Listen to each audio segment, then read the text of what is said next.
Halo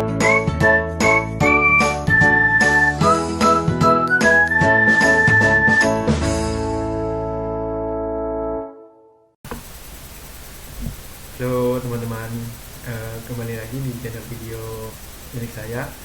Dan video saya kali ini saya akan berbicara tentang analisis keuangan.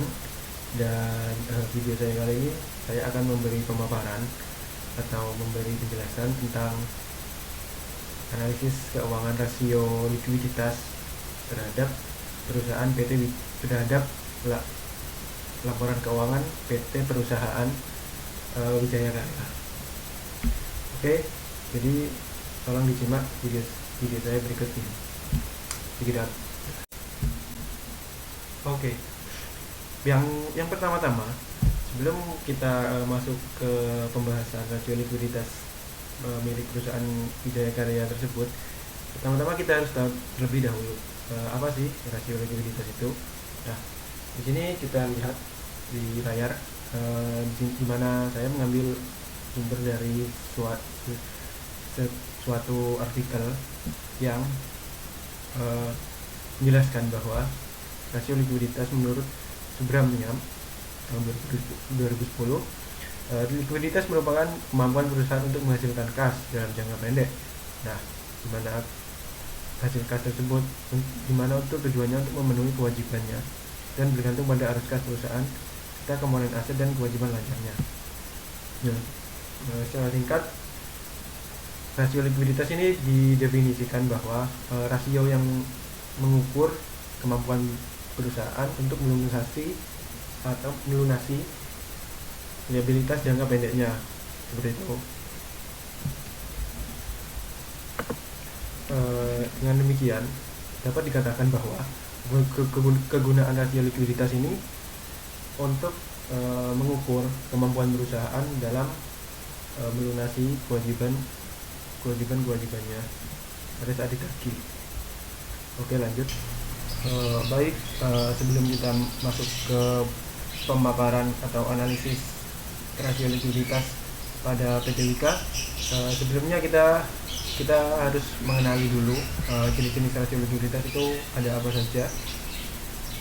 Nah, ini sudah terpampang jelas ya, contoh-contoh jenis-jenis rasio likuiditas yang dikemukakan oleh Kashmir tahun 2013 yang dapat digunakan oleh perusahaan untuk mengukur kemampuan likuiditasnya. Ya, jadi jenis-jenis rasio likuiditas itu ada 3. Yang pertama ini ada rasio lancar, lalu rasio cepat, dan yang ketiga ada rasio kas.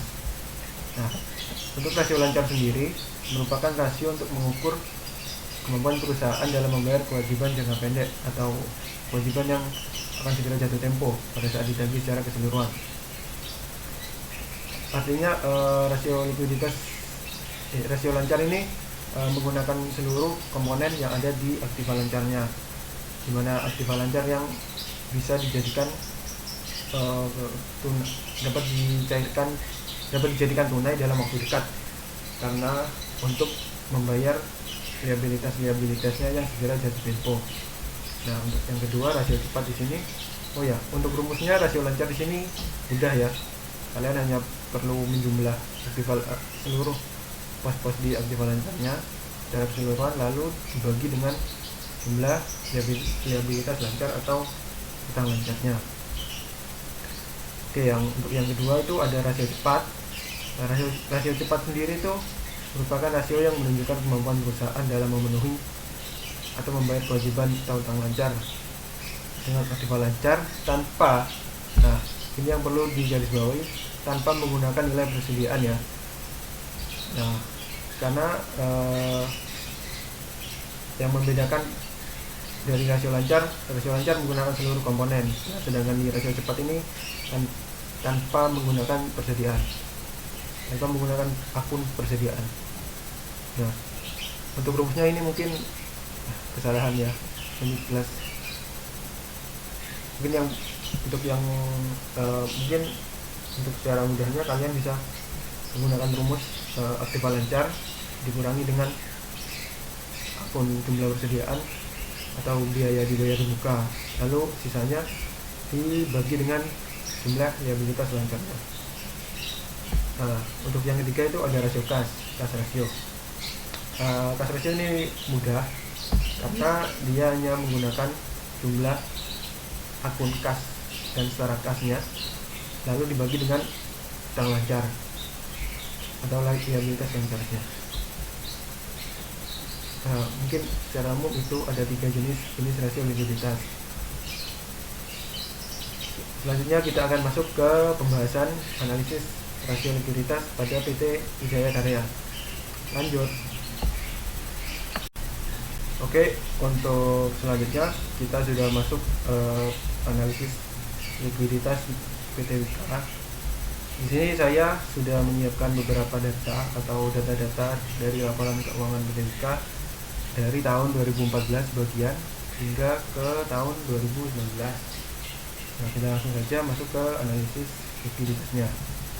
Nah, di sini saya sudah menghitung ketiga rasio likuiditasnya, ada rasio lancar, rasio cepat, dan rasio kas. Kita mulai dari rasio lancarnya terlebih dahulu.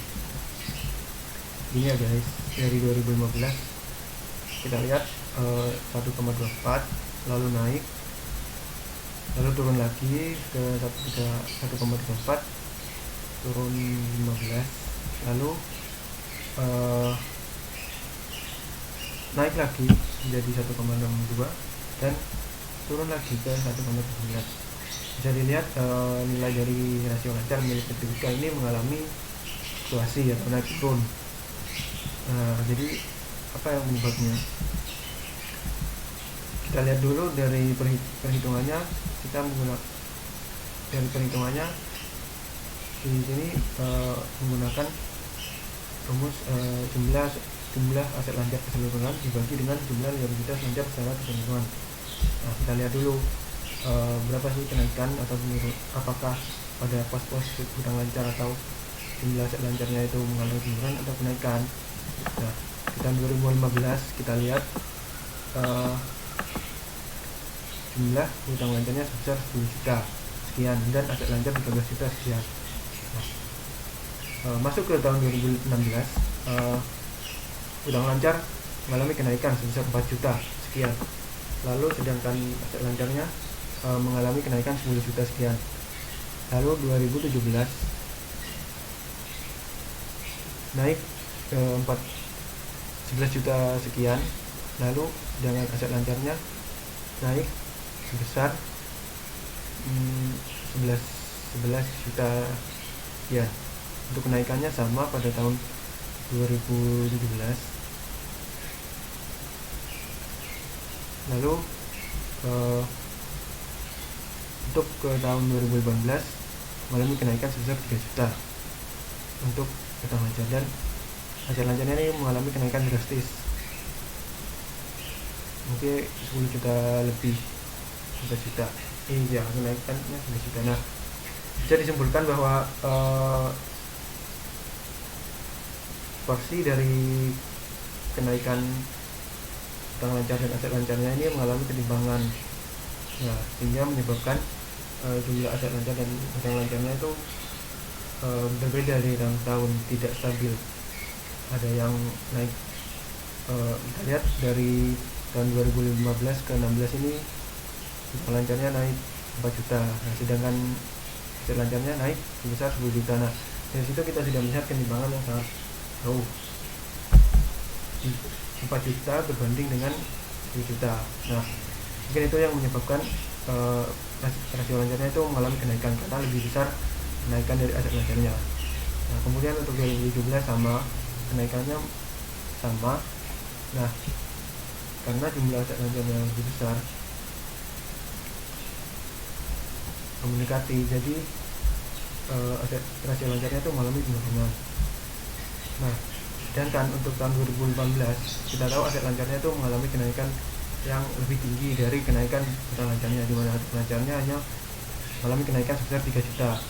Lalu untuk aset lancarnya mengalami kenaikan 11 juta. Nah, dari sini kita tahu ketimpangan porsi kenaikan juga terjadi di tahun 2018 sehingga menyebabkan kenaikan secara drastis. Lalu untuk 2019 mengalami penurunan. Di sini uh, untuk Kundang Lancar dan Aset Lancarnya sama-sama mengalami kenaikan, namun hanya terpaut 1 juta untuk kenaikan porsinya. Nah, maka dari itu mengalami penurunan karena porsi kenaikannya itu tidak terlalu tinggi, hanya 3 juta sampai 2 juta saja. Mungkin seperti itu untuk rasio lancar. Namun bisa disimpulkan dari nilai-nilai tahun 2015 hingga 2019 milik PTWK ini angkanya tidak terlalu buruk karena di atas lebih dari 1. Bisa disimpulkan bahwa kemampuan PTWK untuk melunasi kewajiban-kewajibannya yang segera jatuh tempo itu bisa dibilang baik atau cukup bagus, karena rasio lancarnya itu berada di atas angka 1. Mungkin seperti itu. Kita lanjut ke rasio cepat. Nah, rasio cepat ini seperti yang dijelaskan di sebelumnya, bahwa di sini kita tidak menggunakan akun persediaan atau tidak melibatkan akun persediaan. Mengapa sih kok rasio cepat ini enggak melibatkan akun persediaan dan biaya dibayar di muka? Kita tahu rasio likuiditas ini menggunakan akun yang dapat diuangkan dalam waktu dekat. Nah, sedangkan persediaan dan bayar di muka ini pada dasarnya aset lancar yang sulit dikonversi dengan uang tunai dalam waktu yang sangat singkat, dan persediaan juga kerap kali berpotensi mengalami kerugian jika terjadi likuidasi. Makanya disebut rasio cepat, karena persediaan dan biaya dibayar di muka ini sulit sekali untuk dikonversi dengan uang tunai dalam waktu yang sangat singkat, jadi tidak memerlukan persediaan. Kita lihat pada tabel rasio cepat milik PTWK ini juga mengalami fluktuasi atau naik turun. Naiknya juga drastis, ini naik 37, lalu turun, lalu naik lagi dan turun lagi ke 1,14 pada tahun 2019. Kita lihat dulu porsi-porsi jumlah pada aset lancar dan persediaannya terus mengalami kenaikan. Tahun 2015 hingga tahun 2017 mengalami kenaikan yang tidak terlalu signifikan, namun 2018 mengalami kenaikan yang jauh, naik drastis sebesar 4 juta sekian. Lalu sedangkan persediaan juga naik 1 juta pada tahun 2019. Nah, untuk biaya dibayar di muka tidak terlalu berpengaruh atau tidak terlalu signifikan kenaikannya, mungkin nggak sampai lebih dari 200 juta ini, biaya 200 juta ribuan. Nah, bisa kita lihat di sini mungkin yang mempengaruhi rasio cepat milik PTWK ini mengalami fluktuasi karena kenaikan dari persediaan lancar dan biaya dibayar di mukanya, karena kan mereka berpengaruh untuk mengurangi jumlah aset lancarnya itu. Nah, sehingga menimbulkan nilai-nilai hasil dari rasio cepat milik PTWK ini mengalami fluktuasi. Untuk hasilnya tidak pernah lebih dari hasil yang dihasilkan oleh rasio lancar angkanya, karena itu tadi, karena di rasio cepat ini tidak menggunakan akun persediaan dan biaya dibayar di muka, karena itu dikurangi. Mungkin seperti itu untuk rasio cepatnya. Kita lanjut ke rasio kas di sini. Nah, rasio kas di sini rasio yang paling mudah karena hanya membagi jumlah akun kas setara kas dan utang lancarnya. Kita lihat akun kas dan setara kas di sini. Saya warnai dulu merah jambu.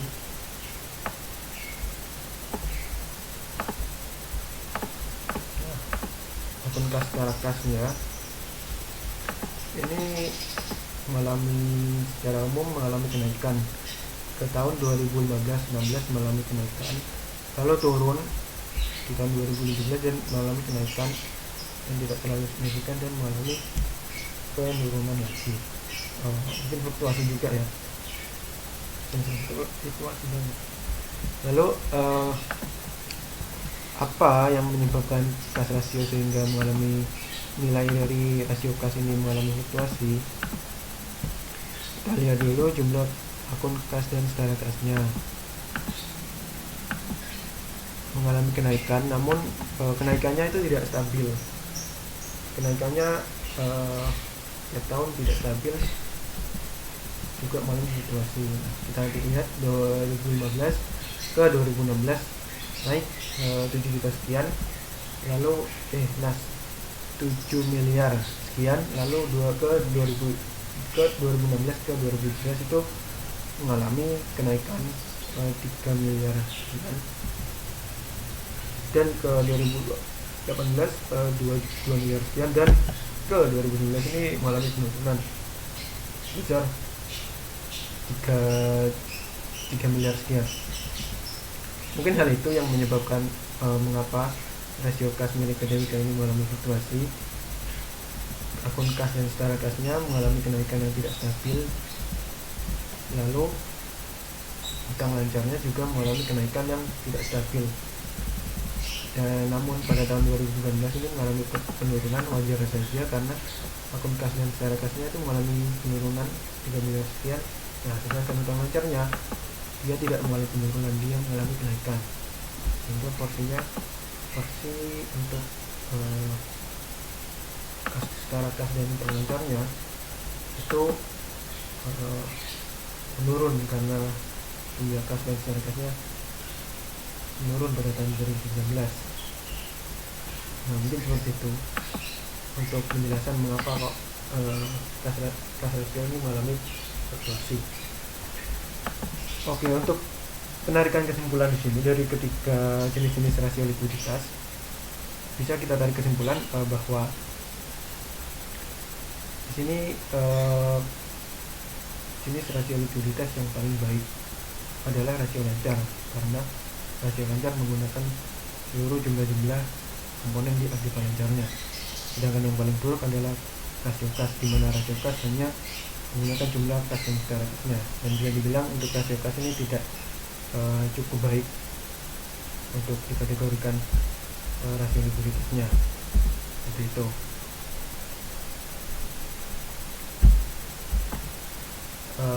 Untuk rasio lancar dan rasio cepat ini sangat bisa dibilang cukup baik untuk melunasi utang-utangnya yang segera jatuh tempo, karena nilai dari rasio lancar dan rasio cepat ini menunjukkan angka lebih dari 1.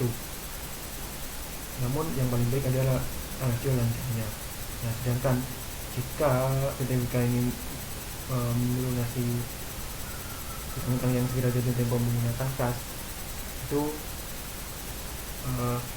akan berakibat buruk, karena pada perhitungan rasio likuiditas di sini angkanya hanya mendekati 0, tidak lebih dari 1, sedang mendekati 0.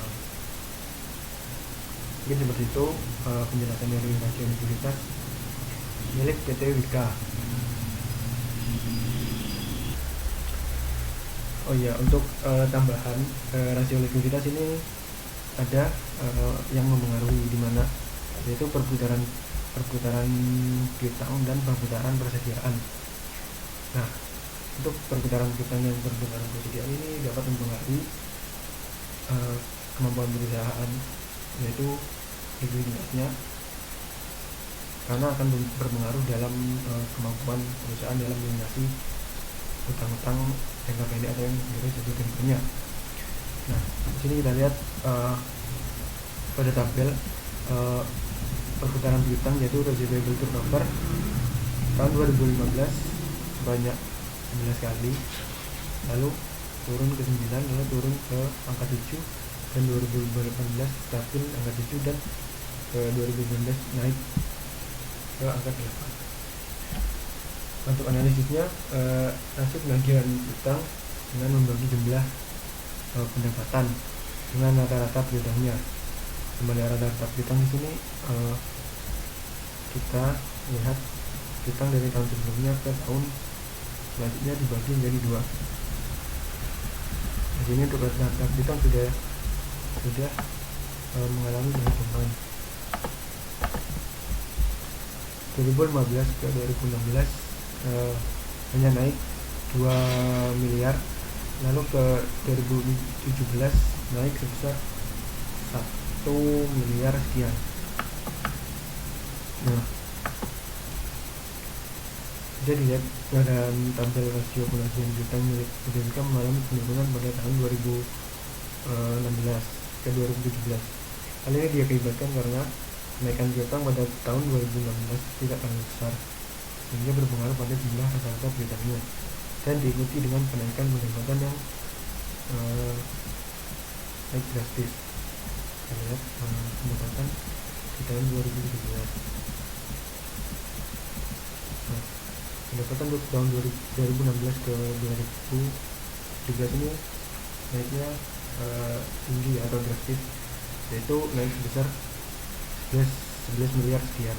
Dan untuk piutangnya tidak terlalu tinggi karena rata-rata piutang dari 2016 ke 2017 hanya naik 1 miliar sekian, bahkan tidak sampai. Nah, itu yang menyebabkan rata-rata piutang dari 2016 ke 2017 itu mengalami penurunan. Lalu pada 2017 nilainya cenderung naik hingga 2019. Ini kenaikan jumlah piutang dan pendapatan memiliki porsi yang sama, sehingga ketika dibagi antara pendapatan dan rata-rata piutang menghasilkan nilai yang tidak terlalu jauh, atau naik turunnya itu tidak terlalu signifikan, mungkin hanya turun tidak lebih dari 5. Meskipun pada tahun 2019 jumlah pendapatan mengalami penurunan, namun tidak membuat nilai penagihan piutang atau resiko piutang itu turun. Ketika nilai penagihan piutang semakin tinggi, artinya perusahaan memiliki kemampuan dan keefisienan dalam menagih piutang-piutangnya dengan cukup baik. Berhubungan dengan collection period atau hasil dari resiko return on akan berpengaruh pada hasil jumlah penagihan harinya, dimana pada tahun 2015 jumlah penagihan pada periode tersebut sebanyak 34 kali, lalu naik menjadi 38 kali dan semakin naik tiap tahunnya hingga ke 2019 mengalami penurunan menjadi 48 kali. 2018 ke 2019 ini mengalami penurunan, hanya penurunan yang tidak terlalu signifikan karena ke angka 49 ke angka 48. Naik turun dari jumlah penagihan hari ini disebabkan dari nilai rasio penagihan utang itu sendiri. Jadi semakin tinggi nilai rasio penagihan utang, maka jumlah penagihan harinya semakin cepat. Jika nilai penagihan utang semakin kecil, maka akan berdampak sebaliknya. Maka dapat disimpulkan nilai penagihan utang milik WISK ini masih belum bisa dikatakan baik atau buruk, karena di sini kita hanya menggunakan analisis secara horizontal untuk nilai-nilai laporan keuangan WISK sendiri. Nah, ada baiknya jika nanti membandingkan nilai-nilai dari rasio penagihan piutang dan persediaan ini dengan perusahaan lain yang sejenis yaitu konstruksi, karena WISK bergerak di bidang jasa konstruksi. Untuk mengetahui baik atau buruk nilai dari penagihan piutang atau persediaan dari WISK ini. Mengapa kok persediaan sama perputaran piutang ini berpengaruh terhadap rasio likuiditas? Karena persediaan dan perputaran piutang ini berpengaruh pada nanti piutang dan persediaannya ini dicairkan atau dijadikan kas, karena sehingga kasnya nanti yang berhubungan dengan kemampuan perusahaan dalam melunasi utang-utang yang segera jatuh temponya. Ini seperti itu penjelasan dari video saya. Terima kasih sudah menonton video saya. Jika ada pernyataan atau pengungkapan yang kurang benar atau salah, mohon dimaafkan. Assalamualaikum warahmatullahi wabarakatuh. Terima kasih.